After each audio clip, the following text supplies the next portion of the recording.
Hello guys, ഇന്നൊരു വെണ്ടയ്ക്ക സാമ്പാർ കണ്ടാലോ. അതിന് വേണ്ടിയിട്ട് ഒരു ചീനിച്ചട്ടി എടുത്ത് ചൂടായതിന് ശേഷം അതിലേക്ക് വെളിച്ചെണ്ണ ഒഴിച്ചു കൊടുക്കുക.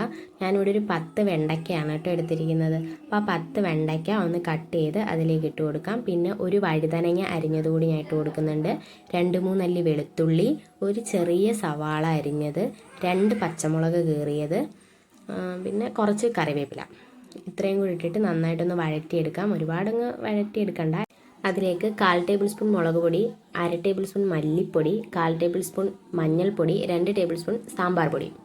ഇത്രയും കൂടെ ചേർത്തതിന് ശേഷം കുറച്ച് കായവും കൂടെ ചേർത്തൊന്ന് ഇളക്കിയെടുത്തിട്ട് ഒരു ചെറിയ തക്കാളി അരിഞ്ഞതും ആവശ്യത്തിന് ഉപ്പ് കൂടി ചേർത്ത് നന്നായിട്ടൊന്ന് വഴറ്റിയെടുക്കാം. അതിലേക്ക് നേരത്തെ നമ്മൾ വേവിച്ച് വെച്ച തുവരയാണ് കേട്ടോ ചേർത്ത് കൊടുക്കുന്നത്. എന്നിട്ട് നന്നായിട്ടൊന്ന് ഇളക്കിയെടുക്കാം. അതിലേക്ക് പുളിവെള്ളമാണ് കേട്ടോ എടുക്കുന്നത്. കുറച്ച് പുളി എടുത്താൽ മതി. അത് പിഴിഞ്ഞ വെള്ളം നമുക്ക് ചേർത്ത് കൊടുക്കാം. അതിനുശേഷം നന്നായിട്ടൊന്ന് തിളപ്പിച്ചെടുക്കാം. തിളച്ച സാമ്പാറിലേക്ക് ഇനി നമുക്ക് താളിക്കുകയാണ് ചെയ്യേണ്ടത്. താളിക്കാനായിട്ട് ചീനിച്ചട്ടി ചൂടായതിന് ശേഷം എണ്ണ ഒഴിച്ചു കൊടുക്കുക, കടുക് ഇട്ട് കൊടുക്കുക, ചെറിയ ഉള്ളി അരിഞ്ഞത്, കുറച്ച് കറിവേപ്പില.